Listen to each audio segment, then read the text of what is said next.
Pertanyaan kita itu adalah, apakah saya berdagang itu merupakan sebuah pilihan yang tepat ataukah tidak tepat? Ini kita mulai pertanyaan dulu. Karena jawaban dari pertanyaan ini sangat menentukan bagaimana komitmen kita nanti terhadap apa yang sedang kita jalankan, baik itu bisnis ataupun dagang. Ya. Karena kalau kita tidak menjawab kenapa kita harus berdagang, maka sesungguhnya kita tidak akan pernah mendapati booster yang menguatkan kita dan mengokohkan langkah kaki kita ketika kita menjalani apa yang kita geluti. Padahal kita menjumpai banyak ulama, mereka juga berdagang dan mereka menjadi saudagar. Contohnya Abdullah bin Mubarak. Beliau selain ulama, beliau juga saudagar, beliau juga seorang mujahid, orang yang berjuang di jalan Allah. Kita mendapati Hasan al-Basri, kita mendapati Imam Abu Hanifah, Utsman bin Affan. Nama-nama yang saya sebutkan itu adalah nama-nama yang terkenal bukan hanya pada keilmuan tetapi terkenal di dalam seluk-beluk perdagangan yang mereka geluti seiring mereka berdakwah dan seiring mereka belajar dan mengajarkan ilmu kepada khalayak umat. Mari kita jawab, apakah memang kita harus berdagang? Ini kan pertanyaan mendasar. Maka kemudian jawabannya adalah ya. Seorang mukmin itu memang seharusnya adalah berdagang. Pertanyaan kita, kenapa seorang mukmin itu betul-betul harusnya dia berdagang di dalam kehidupan mereka dan berbisnis di dalam kehidupan mereka? Ini bukan hanya sekedar kita menjawab karena ada kebutuhan keluarga saya, maka saya berdagang. Ini bukan jawaban yang terlalu normatif semacam itu yang kita butuhkan. Bukan kita menjawab, ya iyalah, kalau nggak berdagang terus gimana saya dapat uang dan nafkah untuk keluarga saya. Tidak senormatif itu. Mari kita jawab dengan view yang lebih luas. Kenapa kita harus berdagang? Dan sesungguhnya alternatif perdagangan kita hari ini adalah ketika kita bergerak bersama di dalam Habbat String. Ketika kita mempromosikan dan kita bergelut pada bisnis Habbat String ini. Kenapa ada perdagangan? Maka kemudian jawabannya akan kita ambil dari berbagai macam referensi, dari ayat, dari hadis, dan kemudian dari kulturnya para ulama di dalam kehidupan mereka. Yang pertama, kita menjumpai bahwasanya ada salah satu ayat yang Allah sampaikan, Rijalun la tulhihim tijaratun wala bai'un an dzikrillah. Salah satu di antara profil manusia yang Allah cintai, itu bukan hanya manusia yang mereka membaca Al-Quran saja. Bukan hanya mereka yang senantiasa mereka bersedekah. Bukan hanya manusia yang mereka itu banyak melakukan sholat.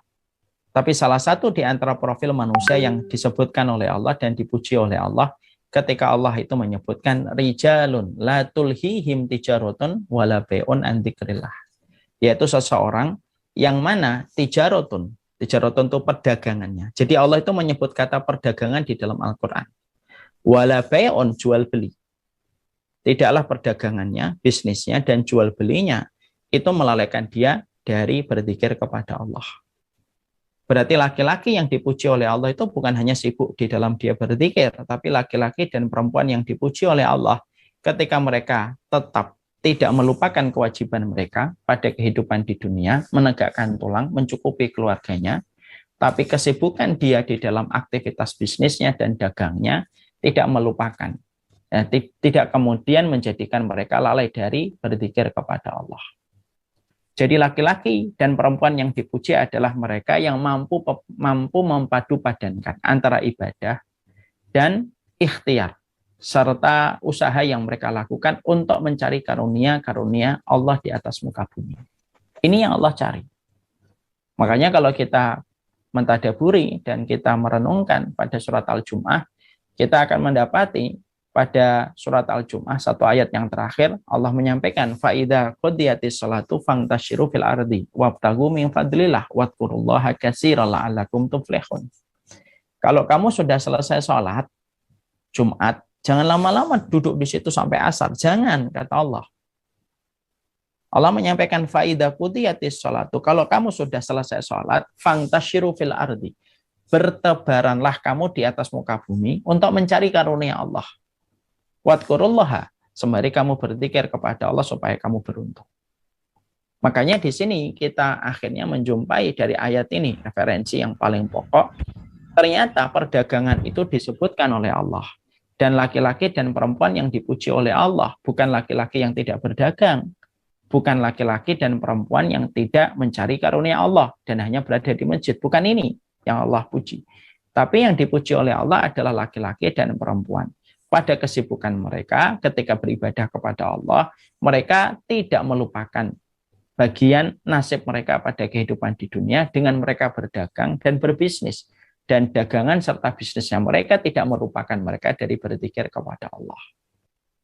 Ini kan menyebutkan berarti seorang pedagang itu izzah. Seorang pedagang itu harusnya memiliki sebuah kebanggaan. Bukan menjadi sombong, enggak. Tapi kebanggaan bahwasanya perdagangan dia, walaupun masih kecil, karena Allah tidak melihat kepada kuantitas. Tapi ketika kita berdagang ini, supaya betul-betul mampu mempadu-padankan antara ibadah dan berdagang untuk tidak melupakan bagian nasib kita di dunia, maka ini termasuk seseorang yang mereka dipuji oleh Allah. Ini menjelaskan kepada kita supaya kita merasa bangga di dalam apa yang kita lakukan dan tidak usah merasa minder. Ya. Hadis menjelaskan lagi. Hadis itu menjelaskan bahwasanya Nabi menjelaskan at-tajirus siddiq, sesungguhnya orang-orang yang menjadi pedagang, as-siddiq, yang mereka jujur, al-amin, mereka terpercaya, maka mereka itu derajatnya ma'asyuhada. Mereka derajatnya sebagaimana derajatnya orang-orang yang mati syahid.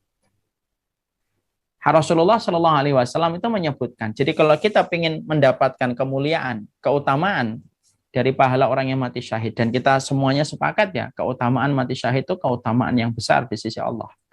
Ternyata Nabi memberikan sebuah petunjuk. Kalau kamu ingin mendapatkan keutamaan mati syahid, maka kamu berdagang, dan ketika kamu berdagang, kamu jujur.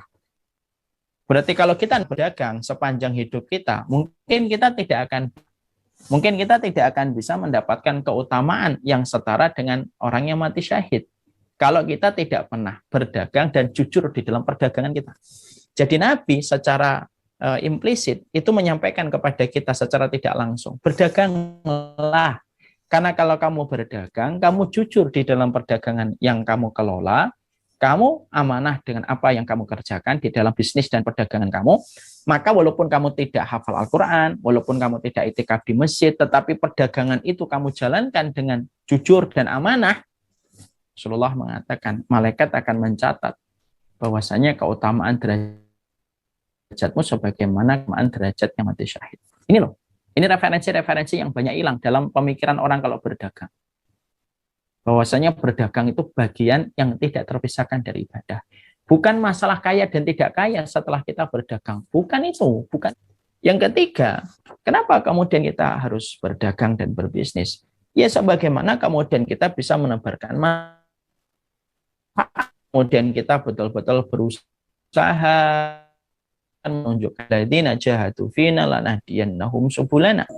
Orang yang bersungguh-sungguh mentaati Allah dalam aktivitas perdagangan dan yang diajak sama Allah dan perintahnya, tidak melabrak aturan-aturan yang ada, lanahdiyannahum subulana. Allah akan menunjuk kita meletakkan dunia tidak pada hati kita dan tidak menguasai dan mengkudeta hati kita, tapi meletakkan